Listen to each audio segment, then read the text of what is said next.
good day to you. My name is Fred Oakman, and as always with me today is Mr. Jake Peters. We are PS This Is Awesome, a PlayStation podcast. This is episode 145. This is a show where we share our feelings about the current state of PlayStation. Before we get on with the show, I'd like to invite you all to subscribe to our channel on YouTube. Visit us on Twitter and Tumblr, and if you want to make fun of our trophy list on the PSN, you can find me at anchorless_81 and Mr. Jake Peters at jakesaw01. As always, you can write the show at psthisisawesome@gmail.com, and most importantly, do not forget to share this show with your friends, and be sure to leave your comments and rate the podcast as you see fit. Jake, we missed doing a show last week. So to the audience, we apologize for that.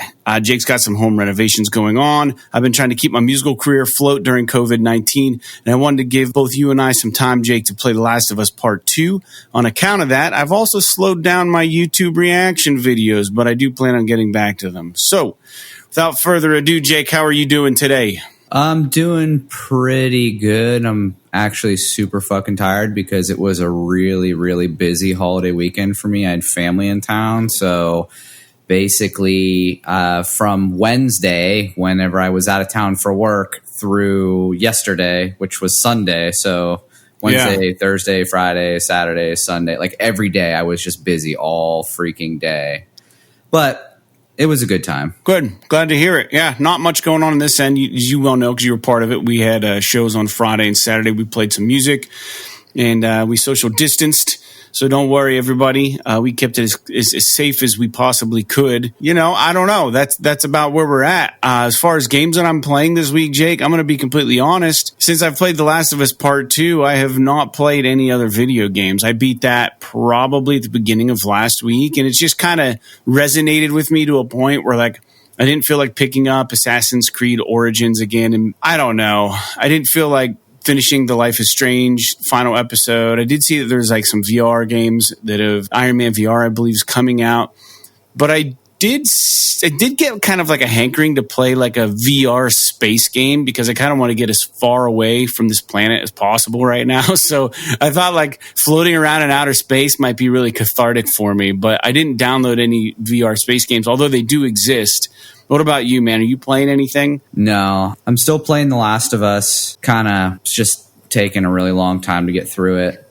Yeah, well, we still need to do a spoiler cast on that. Yeah, you know, I haven't really played anything else. I actually hooked up Super Nintendo and was just fiddling around with that a little bit. You know, nothing. I mean, not like I'm talking like 20 minutes of playing it or something. Like nothing really. Right. Because every now and again, I need like a palate cleanser when it comes to games, and nothing. I don't know. Nothing suits that more for me than just playing some Super Mario World.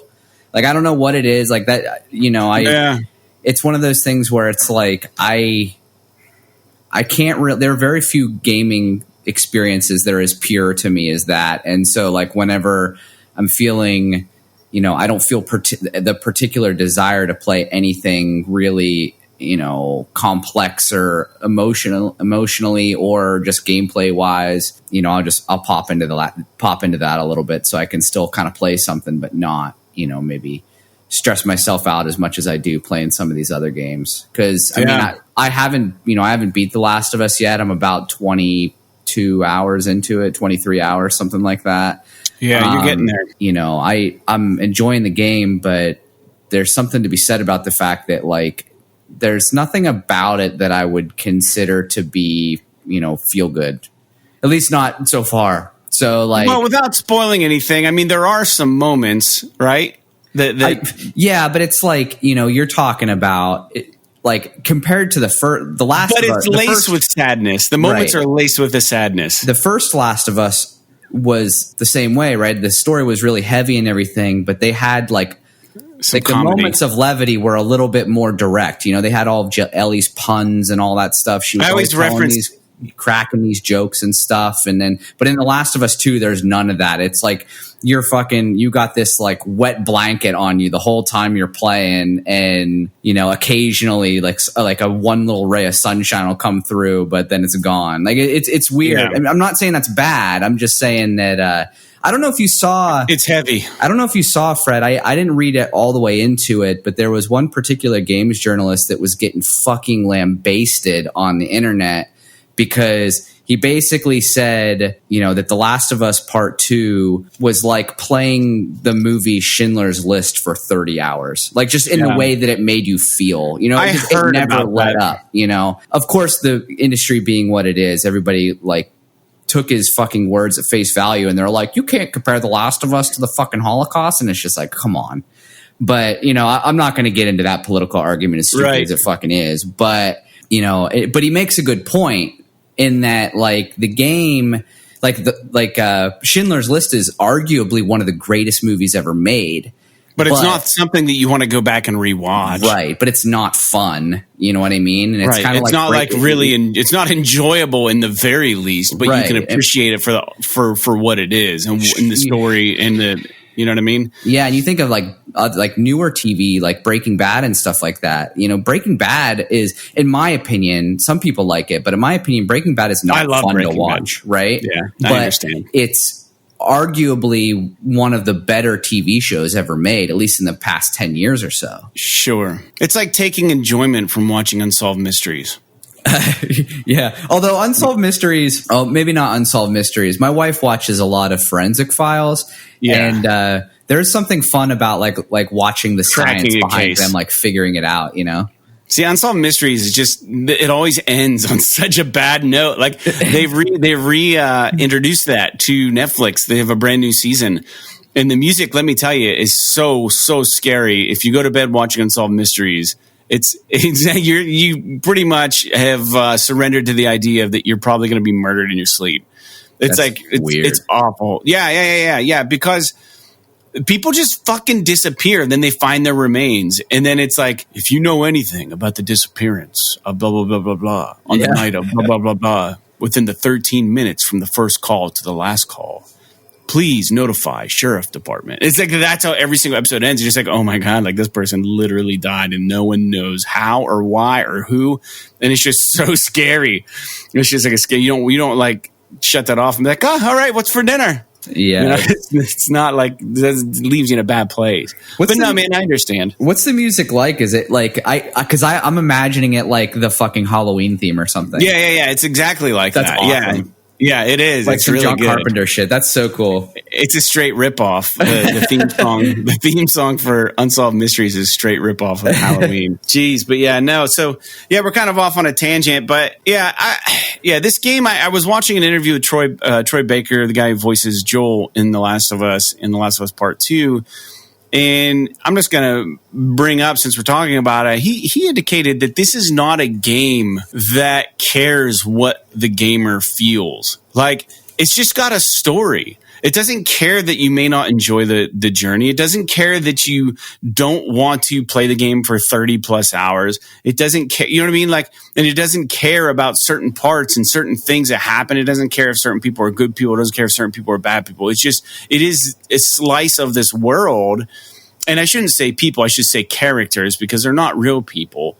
But it's so true, and it's so brave in that way. And we can talk more about it on the spoiler cast, but I enjoy it like how I enjoy like a Cormac McCarthy novel, like the Blood Meridian. And it's just like, it's not a happy story, but there are things that you can take from it and learn from. I don't know. We'll talk more about it, but I just thought it was really interesting that Troy Baker, he came off very, very well spoken on one of these interviews I watched with him now that I've beaten the game, and what he had to say about it, I thought was very, very well said and very, very thoughtful in a way that I probably couldn't put it any better than the way that he did. And clearly he's involved in the game. So, but I thought even he said it, and it wasn't even Neil Druckmann who came out and said that. But yeah, the Last of Us is faceless. It's just not ashamed to be what it is.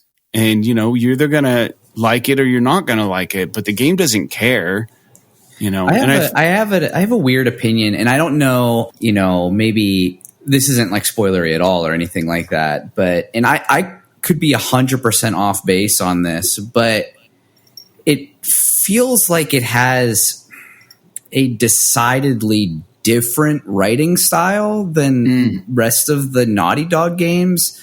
So like, I don't know, like I know Neil Druckmann like oversaw the whole thing. Right. I'm curious, like, did he actually write the whole story, or did he just kind of like I'm sure he had its development, and make sure that it like he agreed with everything that went through? You get what I'm saying? Like he probably what is he, the creative director or something? Right. So like, I'm wondering if he actually wrote everything beat for beat, or if he like just kind of was like, okay, here are my main bullet points for the story. This is how I want it to play out. And then he had a team like fill in the gaps. You know what I mean? Yeah. And I'm sure every time they were filling in gaps, they ran it by him. And it's probably like a round table of people just sitting down, like mulling over the slightest details. You know what I mean? And maybe we should go this way. I think he was indicating on one of the interviews that like most of their characters just start with character art or like just a name. And then they try to figure out in without going into spoilers, but they were trying to figure out in a certain scene, Jake, without spoiling it, there are X amount of people in a room, and they knew that they needed to have that many people in a room in order to figure out the rest of the game. So it just started with like, well, we need this many people in this room so that we have a game here. And then it was like, okay, well, who are these people? What are their names? What do they look like? And it's just kind of, they're creating all this stuff. And the thing and I'm going to skip what I was going to get into, but let's just talk about it now. But this is part of the news is that, Naughty Dog had to come out and actually condemn hate speech because there have been death threats aimed at the developers. Like people are like leveraging death threats towards Naughty Dog and their employees and their writers about this game.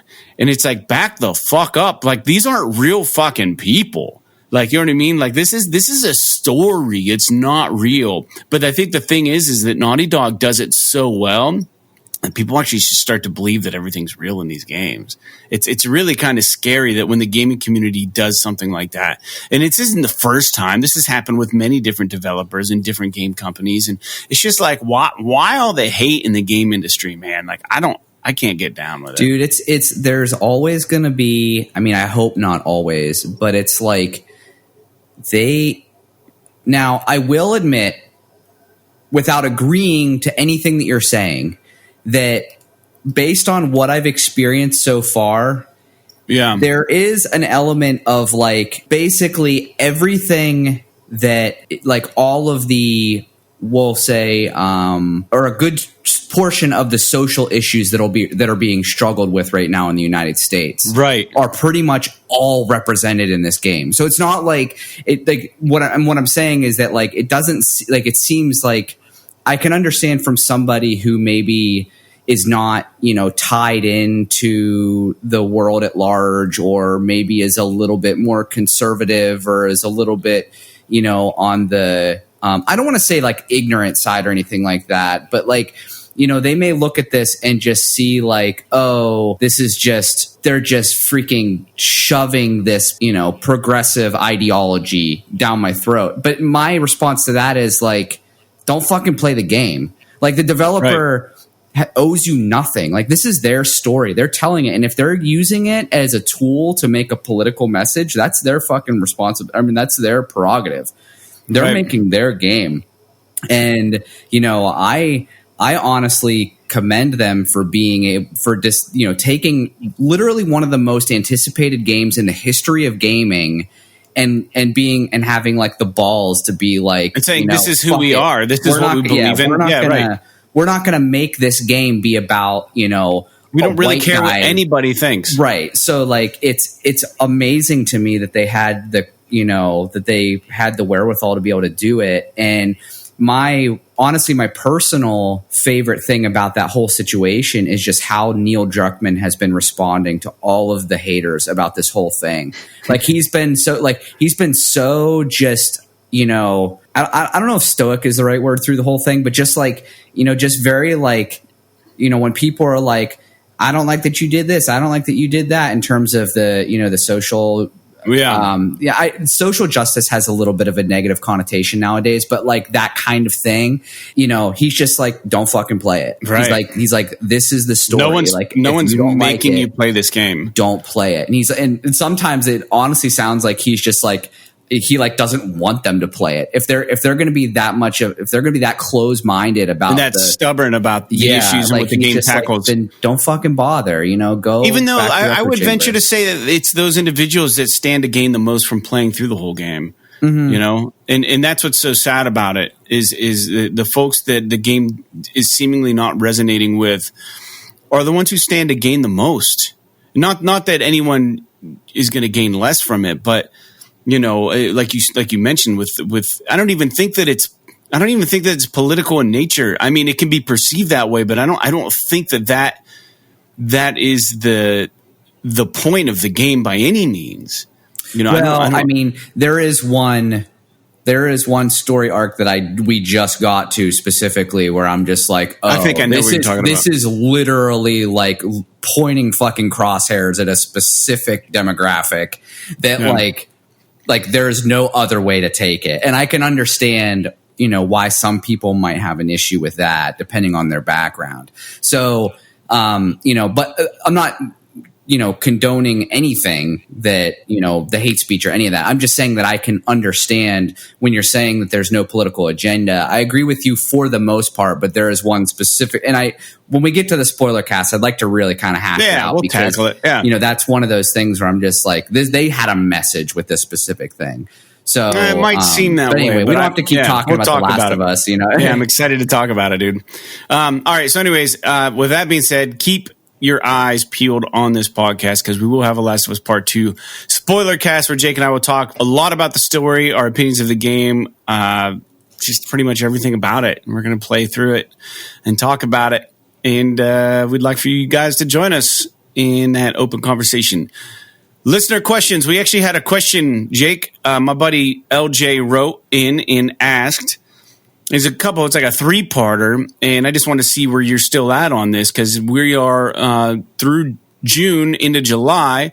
He wrote, how excited are you for PS5 on a scale from 1 to 10? My answer was 15. Jake, do you have a number on that? How excited are you for PS5? Right now, probably like a 4. As of right now, I would say that my excitement for PS5 is probably about a 6. Interesting. All right. And I don't. And when I say that, it's like I am excited for it, but I want the listeners to understand that it doesn't mean that I'm not excited for it. It just means that like you could be more excited for it. I have so many other things that are vying for my attention right now that like thinking about something new that's coming out in 6 months. Or 5 months or whatever it is. Now, when they announce the release date and they announce they put up pre-orders and they do like all that stuff, then I'm going to get really fucking amped really fast. It's going to tickle your funny bone, yeah. As much as I'm excited for the next generation, I'm also kind of like dreading it a little bit just because it's like, I've got to buy this new console. I've got to buy all these new games. I've got to buy a new TV. I've got to do all this stuff. And it's like, all that on top of all the other shit I've got going on. I'm super excited and I'm definitely going to do it all for sure, unless they come out and they're like the PS5 is $700 and then I'm going to be like, you can go fuck yourself, I'll stay on my PS4 for a bit. But there's stuff that they have announced for the PS5 that I'm excited about, but there's nothing that they've stated will be at launch that I'm like, I have to run out and get a PS5 for this if it's $700. Right. Well, that leads into part 2. The second part of the question was, what game or games are you most excited about on the PS5 right now? I'm going to cheat. You had to pick. I'm going to cheat, and I'm going to say right now, probably Cyberpunk, because that is going to be – I'm probably going to play that on PS5 because they keep fucking delaying it. It's got to be into the next gen at this point. Yeah. I went with Ratchet and Clank. Ratchet and Clank is definitely a good one. Like I can see I'll be honest with you. I don't even remember all the games that they announced. I'll see if I can pull it up here. Well, while you're doing that, the final question, Jake, was we now know there's going to be 2 SKUs, a digital only, and we also know that there's going to be one that's a disc-based game. And which way are you going to be going? And you and I briefly spoke about this already, but now that we're into July and there's rumors that on Push Square that there's going to be an August state of play. Have you solidified where you're going to, I mean, we don't know how backwards compatibility is going to work. We don't know what the price difference is going to be. Let's just say that shit is going, backwards compatibility is going to work whether you have discless or a disc version. And let's just say that the price is the same. What way do you go? if the price is the same, there's no reason to buy the discless version. I'm going to say, that my gut tells me it's going to be the disc version, because I have to be able to put my PS4 games in there and play them. I'm not, I'm very. You think it's going to work that way? What's that? That you're going to be able to put a PS4 disc into a PS5 and play it. Yeah, it's going to have to be, because there's no other way for them to. There's no other way for them to. I think Sony's dropping the ball, dude. There's no other way for them to acknowledge that you own those games, because it's not the way. What they should have done fucking 10 years ago is they should have been like, oh, when they've started this whole digital revolution, is they should have been like, oh, if you put your disc in, there's a serial number on that disc that we tie to your account. And then you can just put the disc on your shelf and download the digital version. And if they had done that, then all of my disc-based games would be tied to my account, and I could just download them to my PS5. Right. But that's not going to be the case. So if I want to play Diablo 3, or if I want to play No Man's Sky, or if I want to play Doom or something like that, whatever, it's like, I have to put the disc in. There's no way around it. So I could be wrong. You know what I mean? But I just hope they don't fuck it up, man. I'm sure it'll be fine. I don't know. I'm looking at the list of the games here. Some of these things I haven't really looked all that deeply in, because there's some stuff that they've announced that I haven't seen yet. But yeah, I'm going to talk about some of that here in the show. But keep going. But I was going to say, if I had to pick just based on you have to pick from the conference, it would probably be either Deathloop or Resident Evil 8, maybe that Housemarque game, Returnal, even though that's a dumb name. Even though you love that name, though, it's fun. I love the name, dude. It sounds like a band name or something. I want Ghostwire Tokyo to be good, because I fucking love the Evil Within games, and I hope that it's a similar kind of experience just in first person. But we'll see. Fair enough. What are your answers to those two questions? Well, yeah. So if I were to pick a digital only or a disc, I'm going to go disc, just because I have a lot of Blu-ray movies and I have a lot of movies, and I use my PlayStation as like a Blu-ray player. So, I mean, if I'm going to upgrade the system, I don't want to keep a PS4 and a PS5 on the same TV. That just gets kind of weird. And if the PS5 can do everything the PS4 does, and the PS4 goes to a different TV, but my main console is going to be my Blu-ray player. So I want the disc one. So that's my answer to that. I like the idea of going digital, but right now, if I'm using the PS5 as an all-in-one thing, which I do, I use it for YouTube, or the PS4, sorry, I use it for YouTube, I use it for, all that stuff, watching movies, Netflix, Amazon movies, all that garbage. I want the disc thing in there so I can also put G.I. Joe in 3D and watch it on my VR headset. Even though the disc version looks arguably worse than the discless version, I would agree. I mean, it has to be able to do everything for me, because there's no fucking way that I'm going to have a PS4 and a PS5 on my entertainment stand. I booted that fucking PS3 to the closet as soon as I got the opportunity. Yeah. And especially if the PS5 is backwards compatible as everybody hopes. I mean, there should be no reason for me to keep that thing out. I have to admit, that thing has been a fucking champ. That launch PS5 or PS4. Oh yeah, you and I both have one, dude. Has been a champ, and I have nothing bad to say about it. It got me through The Last of Us Part 2, man. The original PlayStation 4. Dude, I can barely even talk in the same room as my PS4 when I'm playing The Last of Us Part 2. Mine's not that loud. It's so loud. I cleaned mine out. Yours is barely going to make it to the PS5 console. We'll see. So, Jake, how long is this game of chicken going to last with Microsoft? Who announces the price first? It's going to be Microsoft. Sony doesn't have to. They don't have to give a shit. They can fucking announce it 2 weeks before it comes out, and it'll be fine. You still thinking $500 for the disc one and $450 for the? Or are you thinking $550, $500? I'm hoping that it's the former, but I'm guessing probably the latter, just because that hard drive that they have in the PS5 is apparently super expensive. Yeah. All right, LJ. LJ, that's all you get. You got 3 or 4 questions in. We have no other listeners that write us, so we're just going to stop there. We already talked about a lot of this stuff on previous shows, so if you're just joining us, LJ, you can tune into some previous podcast episodes. We don't want to make it too long because some of the listeners probably already heard us talk about all that crap. Speaking of PS5 news, Jake, Push Square said there is that August State of Play perhaps coming down the pike. And then Tom Phillips from Eurogamer stated that Sony has first and third-party stuff still to announce. He writes, feels like it has quite smartly held some stuff back.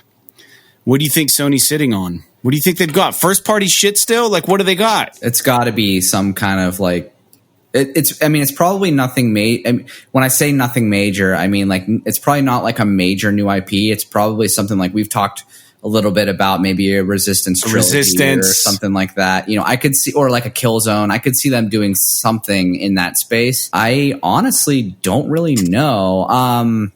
It would be interesting to see. Like I saw that they announced a VR update for Dreams, which is pretty interesting. That's exciting. Yeah. It would be kind of neat for them to, I guess they're not going to be doing obviously a Little Big Planet because they're doing that other studio is doing that Sackboy game. As far as third party stuff, I couldn't even fucking begin to guess. To even speculate. Because that could be anything. You know what I mean? I'm going to guess a third-party game. So I like your take on that. I don't know what it could be, but you did see that the PS Plus games for July were announced, right? We got NBA 2K20 and, Rise of the Tomb Raider. We're due for a new Tomb Raider game. I would not be surprised if they have a Tomb Raider game now that they're not doing Uncharted that we know of. It could be that, like, if they made announced another Tomb Raider game, that would be kind of a good thing to have. I still haven't played Shadow of the Tomb Raider. You know, it was always one of those things where, like, plays so fucking good. I just wish the story was better.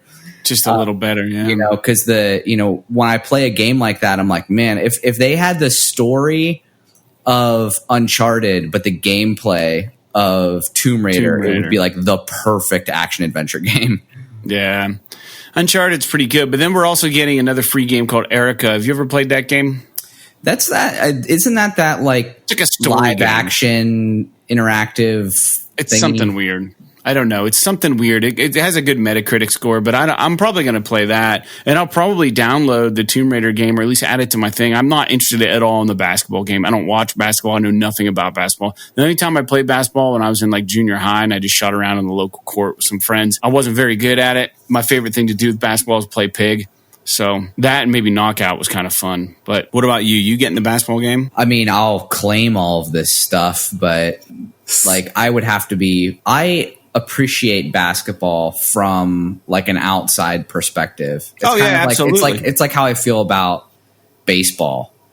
And you know, I'm never gonna probably play that game. You know, it's nice to have because I have played basketball games before and they are fun. You know, basketball video games are fun to play, even if you're not super into basketball. Well, I mean, the best one, let's not forget about it, is NBA Jam. So from downtown, he's on fire. He's on fire. It's so good. That game Nothing is like fucking awesome. 2-on-2 basketball on NBA Jam arcade, dude. That's so good. But yeah, so but as far as the other games, I already played Rise of the Tomb Raider, so I really don't have much of a reason to play that again. What was the second one? Rise of the Tomb Raider. First one was what? Tomb Raider. It was just called Tomb Raider, Yeah. Rise of Tomb Raider, and the last one you already said the name. I can't remember what it was. Shadow of the Tomb Raider. Right. Yeah. I predict a new Tomb Raider game. They're you know hanging what they on. could? I'm sorry I cut you off, but I've been glancing through like a list of, you know, upcoming games for PS5. And one of the games that they have on here that I think I mentioned in our prediction podcast a few weeks ago, that they could still maybe announce as a huge third-party get would be Starfield. That'd be kind of crazy. Yeah, I mean, we haven't seen anything about it. Right. There might be a reason why. They've got to do something about that game pretty soon here as far as announcement goes, because it's been in the works forever. Yeah. And that would be a huge kind of get for Sony. I mean, if the game's good, it would be a good get. I'm just hoping that it's not, you know, I mean, as far as the hype train, it would be a huge get. You know, I'm just hoping that their first party announcements aren't like, a Ghost of Tsushima port for PS5 or a Last of Us Part 2 port for PS5 or you know what I mean? Yeah, right. But like, I'm stoked for shit like Battle Squadron, Star Wars Squadrons. Yeah, dude, looks so awesome. Good. Yeah, it looks amazing. I'm all in on that. All right, so let's move in a little bit, Jake. The PlayStation Dying Light 2. Oh, that would be a good one. Since that game was indefinitely delayed, it would be awesome for them to come back Sony out. Acquired it somehow, and they've been working on it secretly. Well, I mean, it's not that it's not coming out. It's just that they didn't know when the new release date was. It would be really interesting for them to be like, oh, well, we delayed it indefinitely because we realized that the current gen just doesn't have the fucking horsepower to run this game. So they wait until the next generation is announced. Then they're like, boom, Dying Light 2 coming out in the launch window, like beginning of the year or something like that. That'd be awesome. Yeah, I mean, we still haven't seen anything about an updated VR headset either, so I bet you they're hanging on to something there. So, dude, the YouTube wireless channel VR headset. If they made a wireless VR headset, I would consider buying it, getting rid of my old one, sell your old one, and then maybe I would play VR. Dude, I play VR; it's so good. All right, PlayStation YouTube channel. They revealed 9 indie games. Jake, do you remember when indie games used to be a thing with PlayStation? They used to really tote them. Yeah. They had a trailer, a montage up from they have individual trailers for each of these games. I'm going to run through the names real quick. There's a nice montage up on the PlayStation YouTube channel for anyone who's interested. The first game is called Maquette. It looks like a puzzle game. The second one, remember that game Worms? Yeah. This is called Worms Rumble. It's a real-time, some sort of game. I don't know if it's an action game, real-time strategy. The next one's called Haven. It looks like it's an exploration co-op game. There's another one called Carto, which is like cartography, but it's a puzzle game. But you use pieces of a map. Like if the map were pieces of a puzzle and you put them together, then you can move your character on part of the puzzle that you've built, which is kind of interesting. There's another one called Heavenly Bodies, which is a zero-gravity couch co-op game, which is interesting. It's like in outer space or something. There's a game called Creeks. I don't know. It just said that it was puzzling mystery. I don't know what that means. The art design and art direction on that looked really interesting. There's another game called FIST, Forged in Shadow Torch. And it just says you play as a battle-hardened bunny. I don't know what that means. There's a game called Recompile, which is kind of cool. Anyone who does any kind of programming or anything, you do... use like a compiler and stuff. So this is a game where you're hacking. It's like a virtual hack game. And then there's one more called Where the Heart Is. And it's a narrative game that blurs the line between truth and fiction. So there's 9 new games that Sony put up on the YouTube channel, dude. So I have a couple things to say about this. Recompile looks fucking awesome. I don't know if you've watched the trailer for it. It looks awesome. No, I'm going to do a reaction video to it. Dude, it looks so cool. Just all the effects and I don't know, just the way the gameplay, the platforming, it just looks really cool. That Haven game, I'm looking at a screenshot of it. It looks like fucking Journey. I don't know. That's cool. What it's supposed to be. Some of these games look pretty cool. I haven't watched a trailer of it or anything. Creaks looks really cool. It's CREAKS, like a creaking something. Right.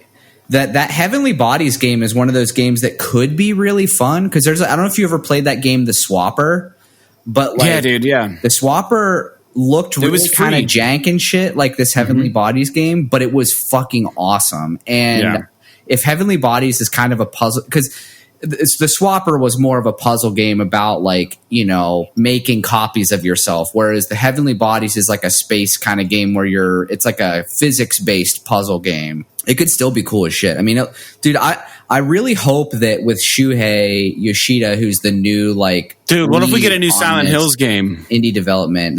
Announcement. I would literally shit my pants if that was they're announced. Holding on to that. Yeah, I mean, that's first of all, it's not an indie game. But that would be a big third-party thing. I would believe them announcing another Metal Gear Solid game before Silent Hills. But I could be wrong. But it could be Kojima's next game. He can't do Silent Hills because he's not friends with Konami anymore. But he could do he's doing some horror game. It could be that. Called Silence of the Hills. Yeah. Or something really cheeky like Silence that. of the Land. Yeah, with this new indie initiative, I'm pretty stoked. I hope they start bringing more shit. Dude, I would love to see a fucking sequel to Sound Shapes. That game's so good. Awesome. Or Richard 2. Game. Richard 2 would be awesome. We've been talking about Richard for fucking 7 years. Dude, if they made a Richard 2, I would be so excited. What happened to that studio? Who made it? Seriously, I would lose my shit if they were like Richard 2. That game was so good. The end is like a fucking cliffhanger. I don't know if you remember it. He gets I know there's a boss battle. He gets like sucked into that fucking wormhole or something. I don't really remember exactly what happened, but I'm looking it up right now. Yeah. Richard was developed by Recoil Games, and it has a 9 out of 10 on Steam, an 81 on Metacritic, and an 8.5 out of 10 on IGN. People loved this game, dude. And it's got an awesome theme song. Yeah, I'm trying to see. Sarah used to get so pissed whenever I would turn on my PS3. I would always hover over the Richard icon so it would start playing that fucking theme song because she hated it, but I loved it. I would love to see what they've done since Richard. Like, I'm sure we've probably seen or heard of these games. I don't even know how to find them. They're based out of Finland. I just don't know if they've made anything since. I don't see any like web site for them or anything. It's so disappointing because there's man. I mean, www.recoilgames.com. I'm going there. Developer founded by ex-Remedy staffer Samuli, somebody best known for Richard. Their current project is the post-apocalyptic shooter Earth No More. So Earth No More was their most recent one. But yeah, I don't know. I mean, it's listed as like a PlayStation 3 game, so. You know, who knows what the hell they're doing? They probably dissolved. Yeah. They're probably not even a company anymore, which is really sad. So anyways, my heart's broke a little bit here. That sucks. Moving on, Jake. Ghost of Tsushima's coming out pretty soon. Are you at all even interested in this game after having your hands on The Last of Us Part 2? I am interested in the Ghost of Tsushima, but I am still undecided as to whether or not I'm going to jump into it immediately. You realize it comes out on the 17th. It is now the 6th. Yeah, it's like a week and a half or 2 weeks. 11 days this game's going to drop. Yeah, it's like a week from Friday, I think. I know reviewers have copies of it. Yeah, I haven't seen any. I don't know when the embargo lifts on it, but they got the freaking review copies super early. So I have to imagine that, they are pretty confident in this game. I think it's going to be a good game, but I don't know. After playing The Last of Us Part 2, like I said, I haven't touched a video game since I beat that game. The Last of Us Part 2 kind of put me in a spin, man, like a weird video game spin, where I've kind of wanted to go back into it and play The Last of Us Part 2 again for various reasons. But maybe I'm going to wait till the fall time or wait until I get a PS5 and replay it on a PS5. It saves all your trophy and game progress. We'll see how that all works. But I'll probably pick up Ghost of Tsushima, man. I'll probably get it. Last week, Ubisoft announced a new game called Hyperscape, man, for the PS4. It's going to be a 100-player battle royale game. I think they're late to the party. Jake, what do you think about this? Do you even care? Another battle royale game. As far as battle royale games go, I've played, Apex Legends, a half decent amount of I think I played 10 or 15 hours of PUBG. Yeah. When it first came out, and I had fun or whatever, but it's I don't have the time to kill or the attention span that the games like that require. It's like my issue with Destiny. You know what I mean? I love the gameplay and I enjoy playing through the story and getting leveling up my character and everything. But once it gets to the end game shit and you're just playing shit over and over again and the new season and all this kind of crap, I'm just I got to move on. Yeah. But so battle royales are the epitome of that. You got to keep playing it to be good at it. Yeah, I don't really care about them anymore. I had a blast with Apex Legends, and I was enjoying the Call of Duty one, the Warzone, I think. Yeah, Warzone. I really enjoyed that, playing it with people. When you play it with people, it adds a little bit more fun to it. But essentially, all these games are just the same fucking game with different skins and different weapons. Sure. And slightly different mechanics. Yeah. And it's just okay, I get it. I don't know. Anyways, I only have one other thing to kind of bring up on. Well, what I want, Jake, actually, I left a note here to tell you is I don't want Farming Simulator. What I want is a game where you just manage your lawn in your yard and you have infinite money for organic weed control and different grass seeds to plant. You can sit back and water it and watch it grow. That's all. I want a game where I can just do that. They should have a game that's just called landscaping simulator or something like that. Where you get to rake leaves and pressure wash the siding on your house. How cool would it be if you could in the game, you could build an approximation of your house, right, in your property and then just have all the tools available to you to be able to like re-landscape and try to figure the way you want. Yeah. But make it fun. Like make it kind of fun where you have infinite resources, not really like you have to work a job and earn it. I don't want a simulator. I want a game because I have this app on my phone. It's called Magic Plan, and it can measure your rooms out, and it creates pretty much a blueprint of your house if you do it right. If you don't have like the blueprints to like if there's been additions or whatever. So I have pretty much all of the dimensions and where the doors are and everything for my entire house. And it would be so cool to just recreate something like that digitally, like in a video game that actually has really good graphics and try to recreate your home. That'd be so fun. I don't know if there's a market for it, but I just think it would be really, really cool. I mean, you could probably do it in fucking dreams. Dude, it would be dope as shit because, I mean, for me, one of the coolest things about it... You could make your house in dreams. Imagine if you, like, one of the things that I think is awesome is whenever a house has really nice landscaping. But I'm really bad at, like, figuring out what the fuck to do. So, like, if I had a game where I could, like, have my house and then, like, get plants and plant them and rearrange them, and then I could, like, walk and around see in first what you person want and, like, before you look do at it. Oh, it'd be so awesome. It would be like my favorite game ever, probably. It's like I think there are programs like that on computer and shit, but they're really hard to use, and they cost a boatload of money. They all cost money and shit like that, and it's like I just want like adult simulator. That's what I want. Yeah, I want to be an adult. Homeowner simulator, maybe. When I'm ready to quit being adult in real life, I just want to jump right into a game where I'm an adult. Like I said, I think The Sims would be the coolest VR game ever. Yeah. It's just like imagine being able to like play a video game where instead of struggling, you're just killing it as an adult. Yeah. Like you have a killer job, like you're making tons of money. It'd be like Grand Theft Auto without the violence, where you like just have like all these great properties, and you're just like a landlord or you're dude. Yeah, who knows? You know what I mean? You could do anything. Yeah, that'd be so fun, dude. Like, yeah, like you're a superstar or something. Like you're a musician or like who knows, man? A famous author. You're a very well-respected podcast host who talks about video games with a show called PS This Is Awesome. Could be awesome. Yeah, dude, you could make it happen in The Sims VR. Anyways, man, there are 6 confirmed games that are currently announced that are going to be receiving upgrades for the PS5. Those games, you already touched on. One is Cyberpunk 2077. That's a CD Projekt Red game. Destiny 2 is a Bungie game. They've already announced that they'll be giving away a free upgrade. Now, this is an upgrade. It doesn't mean that like it's compatible. This isn't like compatibility. This is like the game's going to get a visual, performance, whatever upgrade. FIFA 21. It's EA Sports. Madden 21's EA Sports. Both those are getting upgrades.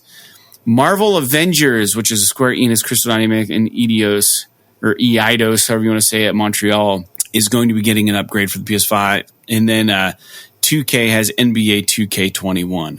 That's going to be getting an upgrade. I thought that was interesting that those are the only games so far that have been announced that are coming out on the PS4 where the companies have been like, if you get this for the PS4, we will be giving you an upgrade for the PS5. And I think these upgrades are free for all these games. Well, that's good. At least that it's. I can understand. You release a game on the eve of a console launch. It's like it's tricky, especially something like Cyberpunk, which is probably going to take like 200 fucking hours to beat. Yeah, I don't know. The more I hear about Cyberpunk 2077, and the more I see of the gameplay, like the less I'm impressed with it. Like, I think people are just getting jaded by it at this point because it was like awesome when it was first announced, and now they're just like more and more shit's coming out, and I'm sure some of that stuff they're probably reeling it in a little bit because they maybe bit off more than they can chew. That's why like this game is going to be. It's going to be freaking horrible to try and play on current gen consoles, I think. So I don't know, man.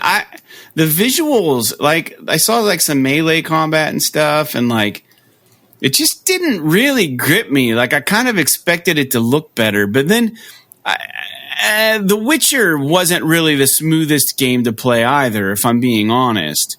What the game excelled at was the story, which was already pretty much created by Andrew Sapkowski or whatever his name is. You know what I mean? So I think the story in the player agency that you're going to have in Cyberpunk is going to be really cool. I just hope that as a game, it's fun. And they don't just lean too heavily on the story, because it's different, because it's a first person game. So you want to be able to do cool shit and feel like a lot of the stuff I've seen just is very akin to like the Deus Ex franchise, or like Watch Dogs, where like you can make other people's electronics go bad in their pocket and it distracts them.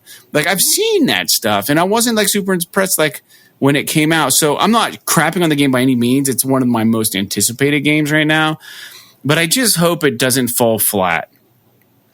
You know? Yeah, I mean, they've got a lot to live up to with it, and I don't know. I feel like they maybe have overhyped the game a little bit, but yeah, it's definitely going to be one of those games where like I'll be stoked for it whenever I'm actually playing it, probably.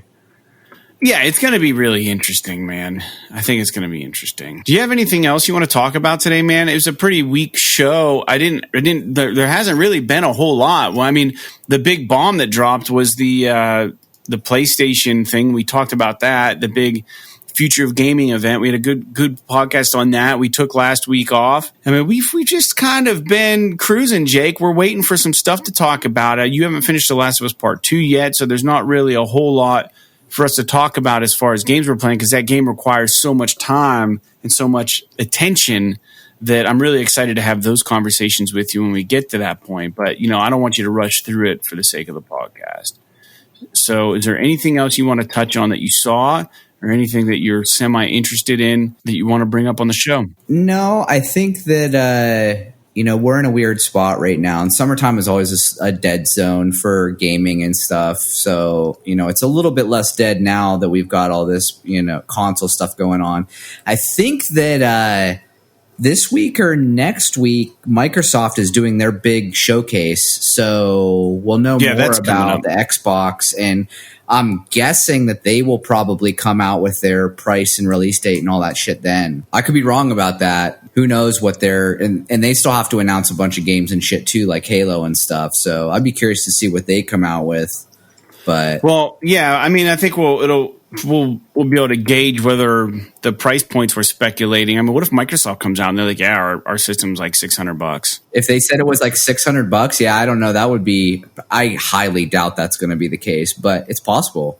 Nobody's speculating that the Xbox Series X is going to be more expensive than the PlayStation. Everybody's assuming the PlayStation is going to cost more. What if it's like the reverse? Yeah, I mean, it could be, but all the speculation I've seen, whether or not it's founded, I don't know, but it seems like the Xbox is going to be cheaper than the PS5, which is fine as long as it's not like a huge price gap. You know what I mean? Like, it would be fine. Like, to me, if it, like, I'm thinking probably what's going to happen is it's going to be a situation where, like, let's say Xbox also has a discless version. Mm-hmm.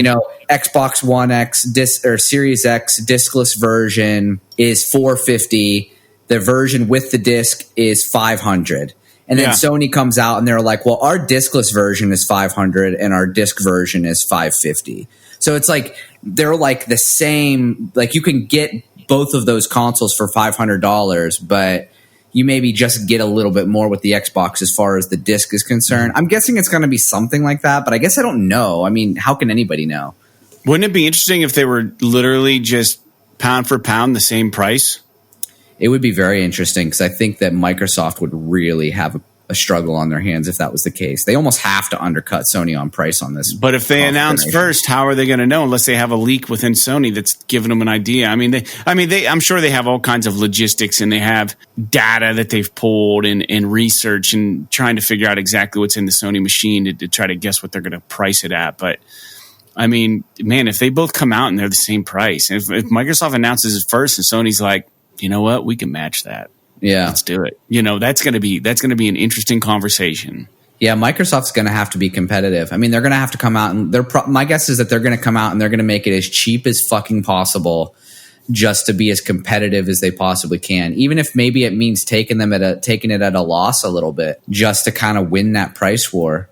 But I don't know if they'll do it. Dude, I have no idea what's going to happen here. I mean, it is kind of exciting. I just wish things would like propel a little bit. Well, I think they will when Microsoft has their big conference. And I hope it's a little nicer than the one that they did before, which was all just like people on Skype just talking. like in their kitchens and stuff. Hopefully they learned something from Sony on this recent future of gaming. So Jake, that's all I got for the show. I appreciate you being here. Appreciate the listeners for tuning in. Again, you can subscribe anywhere to the show. I apologize to everybody listening if they feel that I was a little lackluster in today's show. I'm kind of tired. I'm kind of worn out. We're recording this. It's 9 o'clock. Jake and I both worked all day today. It's Monday. But there also wasn't a whole lot of news to get amped about. We do appreciate the one dude who wrote into the show, LJ. If you guys want to write in like him, you can. Send us an email at psthisisawesome@gmail.com with any kind of questions or any kind of topics you would like to hear us discuss here on the PS This Is Awesome show. And for that being said, man, I don't really have anything else to say. So like Little Nightmares, L.A. Noire, Lara Croft Go. P.S. This is awesome.